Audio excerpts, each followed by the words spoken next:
Hey Warriors fans, I'm Thomas Mott. Welcome into Chat Sports, and today we have a fresh Golden State Warriors news and rumors video. Yes, it's NBA Media Days happening, whether yesterday, today, whenever you guys are watching these videos, but the majority of teams have been in front of a microphone, including our Golden State Warriors. A lot to unpack with that, and also a lot of other news happening because I think we're 21 days away from the start of the NBA season. Preseason's right around the corner, so this is only going to heat up and get more and more exciting. Let's just jump right in with our first little bit here. Troy Daniels. Stop me if you recognize that name.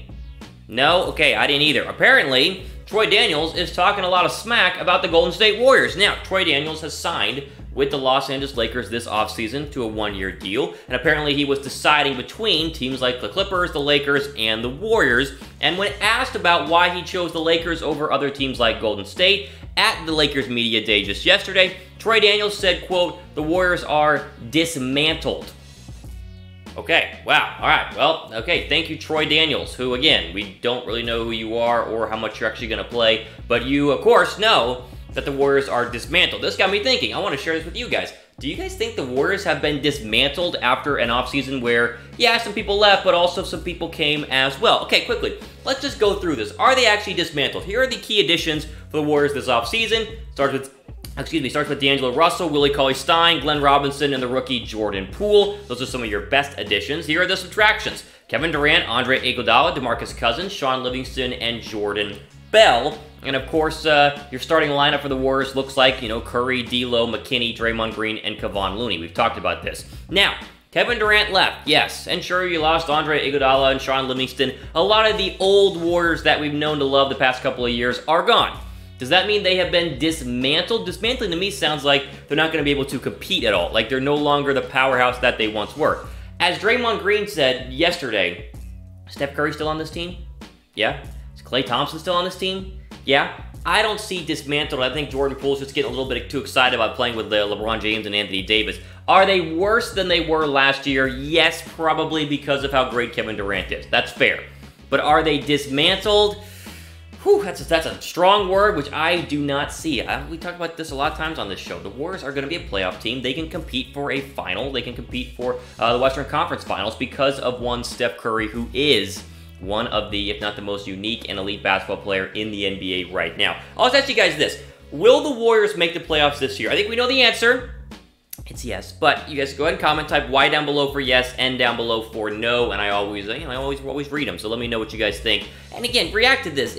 Are the Warriors dismantled? Like, are they completely not the same that they once were? Listen, Steph's still here. Klay is coming back. I am not too worried about what old Troy McDaniels has to say about that. Okay, moving on. Quickly, this is interesting. Paul George is expected to miss the season opener, which would mean it's looking like he's not going to be there for the Clippers when they go to the new Chase Center on October 24th to take on the Warriors. Now, Paul George has not been healthy, or actually will not be healthy until mid-November because he had double shoulder surgery during the offseason. So it looks like he's not going to be a part of this Clipper squad for a long time. But that, of course, means he is going to miss the opening of the new Chase Center up there in San Francisco. Paul George, obviously, basically wanting out of Oklahoma City, moving to the Clippers, and now teaming up with his buddy Kawhi Leonard is going to be a formidable foe in the Western Conference. We all know this, but it is interesting. Warriors going to try and open up at home with a win. It might have gotten a little bit easier without Paul George. Now, the NBA title odds, we'll throw them up on the screen right now. This is what the Vegas Superbook has them at right now. Clippers 1, Lakers 2, Bucks 3, Sixers, Rockets, and Warriors there at number 6 with 12-1 odds. The Clippers are, I think, when healthy, probably the best team in the NBA. But again, look at these teams. The Lakers have all the talent. The Bucks have Giannis. The Sixers have Embiid and Simmons, and they also made some moves this offseason. The Rockets added Russell Westbrook, and of course, the Warriors added D'Angelo Russell, and will get Klay Thompson back. We all know this. So those are your title odds. Paul George, what's his absence going to do for the Clippers for the first couple months of the season? Yet to be seen. But for the rest of the Western Conference, it is kind of helpful because maybe the elite favorite in the West just loses a couple of games that they would have won with a Paul George because he is no longer there. All right, I'll just ask it straight up. Who will win the 2020 NBA Finals? It's a Warriors video, so you should be typing Warriors down below. But if you want to be unbiased, you guys can let me know as well.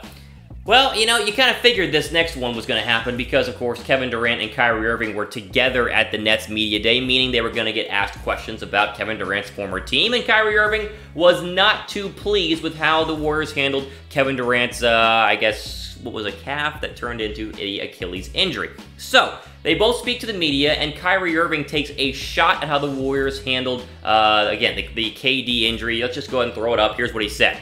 We all know KD wasn't ready to play in that environment. We all know that. Whether people want to admit it or not, he was out 31 days and we put him on a national stage in the finals to end up selling a product that came before the person, Kevin. Now, Kevin kind of responded to this a little bit and kind of defended the Warriors and said, yeah, but it was my choice. But Kyrie also went on to say, I'm going to protect him here in Brooklyn, as if to say the Warriors were not protecting their star player, of one of many, during the NBA Finals last year. We've talked about this. It's much debated whether or not Kevin Durant was fully cleared to go back in, whether or not he was forced to go back in, or suggested to go back in, or whether or not he wanted to go back in against his doctor's will. Durant has come out and said many, many times that he wanted to play for his team, and then the injury happened. So, Kyrie is just, you know, stirring the pot and probably trying to make it look like the Nets are a great place to be because Kyrie Irving is there to protect you. We'll see what happens. Again, we talked about it last week. There are rumors that Kevin Durant could return this year, but that seems like it would be rushing him back as well to sell a product, so Kyrie should step in and make sure Kevin Durant is fully healthy before he does that.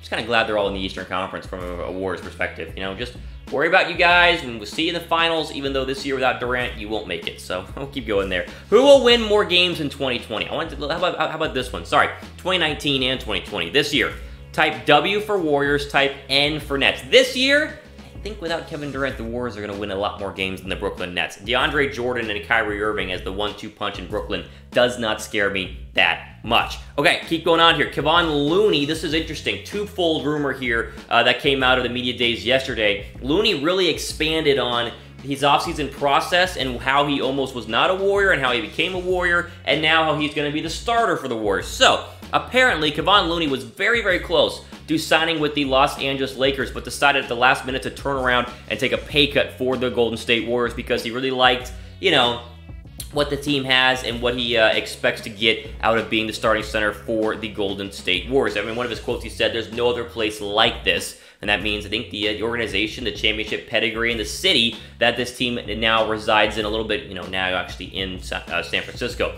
Another quote Looney had here is interesting. I'll throw it up. So he was asked about it. He said, quote, so I took that into consideration. New area, new team, a lot of opportunity for me. I feel comfortable with Steve Kerr. He's telling me what my role is going to be. I trust him as a coach. This is just too good of an opportunity. Now, Steve Kerr came back and kind of quoted on this as well, saying, yeah, Looney probably starts. I've got bigger plans for Kevon Looney. What does this all mean? A lot of information thrown at you. It means that Kevon Looney was looking for a place to start. And he wanted to go to possibly the Los Angeles Lakers because everyone wants to go to the Los Angeles Lakers and move down to Southern California. But it looked like he would probably not be the starting center all the time because they're going to use different packages with LeBron James and Anthony Davis. And the Warriors made him an offer saying, hey, we can't offer you as much money, but we can offer you a starting role. And as Steve Kerr said, bigger plans for Looney in the future. And Looney said, I like the team, I like my teammates, I like the new arena, the new city, and I like the idea of being a starting caliber center, which he basically was while DeMarcus Cousins was injured. So that makes a lot more sense in terms of why Kevon Looney stayed to take the pay cut. I'm happy he's back. I think he has big things planned upcoming for the 2019 season. Backpacking off of that, though, it looks like another reason why he's going to be starting the season as the starting center is because of Willie Cauley-Stein's injury. This popped up out of nowhere just yesterday. Apparently, Willie Cauley-Stein, who signed a one-year deal with the Warriors this offseason, will miss all of training camp and probably, a couple of months or a couple of weeks into the season with a mid-foot strain he suffered just last week. GM Bob Myers said, quote, he's going to miss camp. We'll probably look at him again and give you an update at the end of October, about 30 days from now. No one that I knew really knew this. It was like all of a sudden at media day, oh yeah, Willie Cauley-Stein, he's injured. Okay, well, all right. We'll have to go ahead and deal with it. I'm very curious to see how long it is going to take because they said they're going to reevaluate in 30 days. Not that he's going to be back in 30 days, so this could drag on. And, you have to stay on your feet to play. So if he has to stay off his feet, that means he's not going to be in basketball shape. Meaning when he can get back on his feet, he can then get back into basketball shape. So it's this big circle or rotating door here of when we'll actually see Willie Cauley-Stein out there. I'm very curious when he actually does get out there, what he's going to do. how good of a player he can be. More talented than a Kevon Looney, but has had the defensive struggles and the effort struggles we've documented in the past. So again, it's a news and rumors video. The news that came out yesterday, the big news is that Willie Cauley-Stein will miss all of training camp and might not be ready by the start of November. Okay, final one here on our Warriors news and rumors video. This one's kind of fun. You know, I like to give you guys fun ones at the end, see what kind of debate we can spark up here on Chat Sports. Listen, Steph Curry was voted by Bleacher Report as a top 10 player all time. Yes, that means that Steph Curry was voted by this, you know, board of editors at Bleacher Report or whatever as the, I think right now, the 10th best player in the history of the NBA. So Bleacher Report puts out this list, top 50 NBA players all time, and they put Steph Curry at number 10. What's interesting, though, for all you bitter Warrior fans about Kevin Durant, Durant was not in the top 10 at all. The top 10 is interesting right here. Jordan, James, Kareem, Magic at 4, Larry Bird 5, Shaq 6, Duncan 7, Russell 8, Chamberlain 9, and then there was Steph Curry at number 10. The way that he has revolutionized the game and basically killed the traditional center position, because now you have to have shooters. You need stretch fives now as well, because everyone needs to shoot three-pointers just like Steph Curry does.